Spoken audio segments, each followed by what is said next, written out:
Good morning student.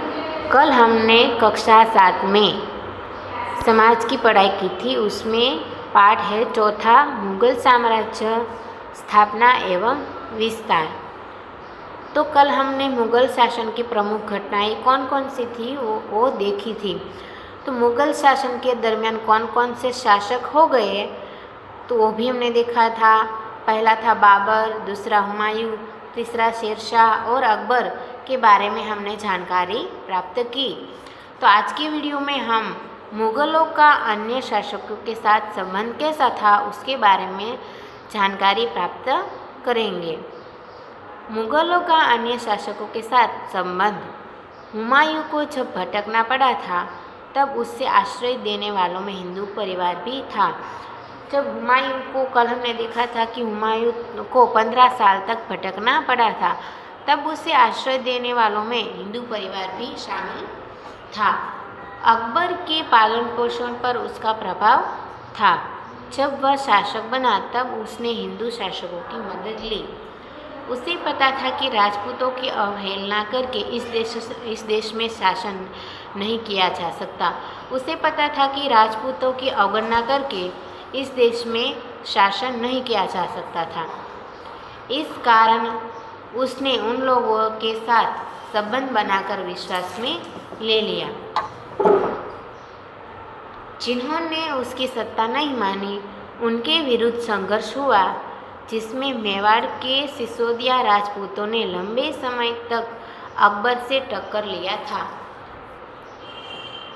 जिसने सत्ता नहीं मानी उनके विरुद्ध क्या हुआ था?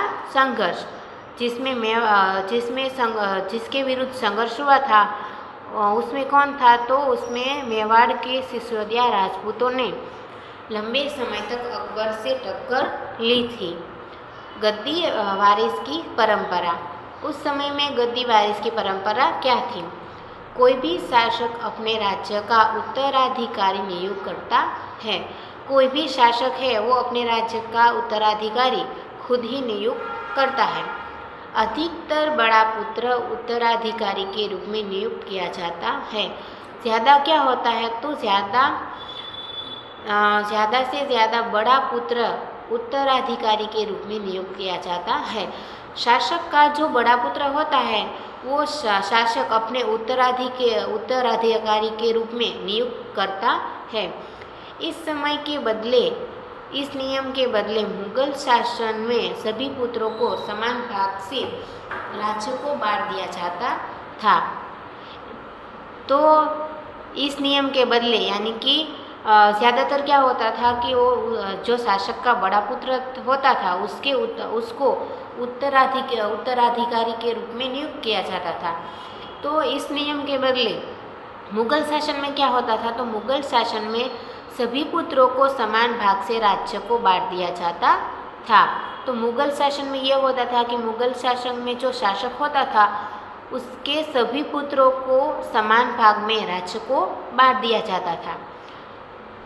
यह प्रणाली हुमायूं के समय में अख्तियार की गई थी। उसके बाद के शासनकाल में राजगद्दी के लिए अनेक छल प्रपंच किए गए थे। भाइयों के बीच हुए झगड़े में जिसे सफलता मिलती थी वह दिल्ली की राजगद्दी पर बैठता था। राज्यतंत्र की व्यवस्था। मुगल समय में सूबेदारी अमल में थी। अकबर ने अपने राज्य का 15 जितना विभाग किया था। प्रत्येक सूबा या प्रांत के रूप में जाना जाता था। तो मुगल समय में सूबेदारी अमल में थी। तो अकबर ने क्या किया? अकबर ने अपने राज्य का 15 जितना विभाग यानी कि 15 जितने भाग किए थे। प्रत्येक सूबा या प्रांत के रूप में जाने जाते थे।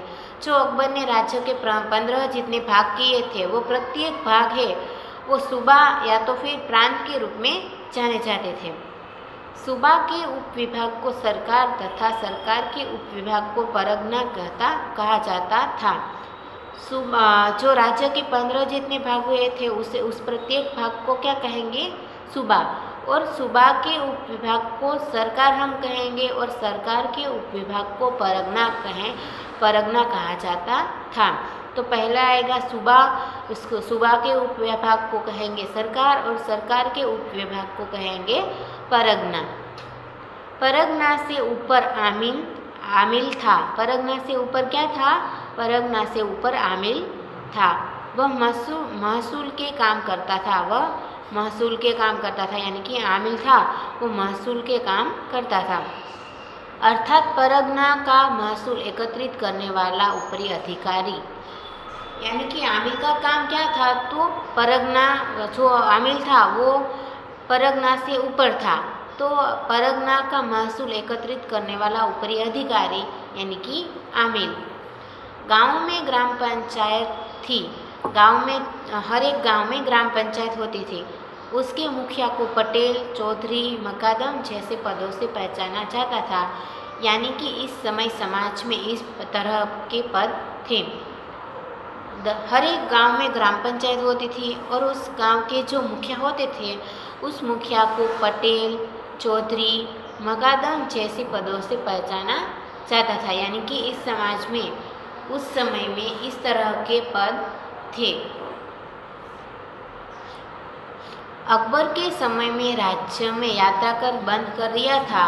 यात्रा कर बंद होने के कारण भारत के कुछ तीर्थ स्थलों पर लोगों की भीड़ रहती थी। अकबर के समय में राज्य में था वो यात्रा कर बंद करवा दिया था। यानी कि यात्रा करते थे उस समय यात्रा में ऐसे कर लिया जाता था। तो अकबर के समय में वो यात्रा कर था वो बंद करवा दिया था। यात्रा कर बंद होने के कारण भारत के कुछ तीर्थ स्थलों पर लोगों की भीड़ रहती थी। यात्रा कर बंद होने के कारण क्या हुआ था? तो यात्रा कर बंद होने के कारण भारत के कुछ ऐसे तीर्थ स्थल थे जहाँ पर लोगों की भीड़ ज़्यादा रहती थी। मुगल वंश के सभी शासकों में अकबर को सहिष्णु और उदार शासक माना जाता है। मुगल वंश के सभी शासकों में अकबर को सहिष्णु और उदार शासक माना जाता है। वह हर शुक्रवार को सीकरी के इबादत खाने में धर्मसभा रखता। यूँ तो यहाँ चर्चा होने से उसे चर्चा सभा भी कहा जाता था।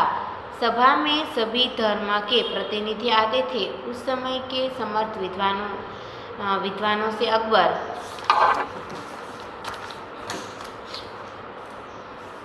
की राज्यसभा सुशोभित होती थी, जैसे कि महसूल का विशेषज्ञ दीवान टोडरमल, दक्ष सेना अध्यक्ष राजा मानसी, आइन अकबरी का रचयिता इतिहासकार अबुल फजल, सुप्रसिद्ध गायक तानसेन, कुशाग्र बुद्धिवाला और रसिक मुल्ला दोप्या, विनोदी तुक्के का जनक तथा हाजिर जवाबी महेशदास बीरबल, प्रसिद्ध वैद्य हकीम सिद्धहस्त कवि फैजिन, हिंदी पद रचयिता अब्दुल रहीम आदि अकबर के दरबार के नवरत्न थे।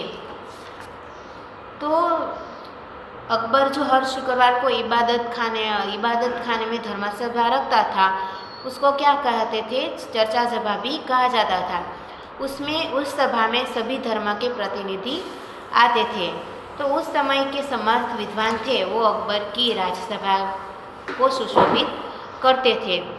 तो उस सभा में कौन कौन आता था? तो उस सभा में जो महसूल का विशेषज्ञ आता था, दक्ष सेना का अध्यक्ष भी आते थे, आइन अकबरी का रचयिता इतिहासकार अबुल फजल भी थे, सुप्रसिद्ध गायक तानसेन भी थे, कुशाग्र बुद्धिवाला और रसिक मुल्ला दोप्या भी थे, विनोदी तुक्के का जनक तथा हाजिर जवाबी महेशदास बीरबल भी थे, प्रसिद्ध वैद्य हकीम सिद्धहस्त कवि फैजी भी थे, हिंदी पद रचयिता अब्दुल रहीम आदि अकबर के दरबार के नवरत्न थे। तो आज की वीडियो में हम इतना ही देखेंगे। आगे का हम आगे की वीडियो में देखेंगे। अस्तु।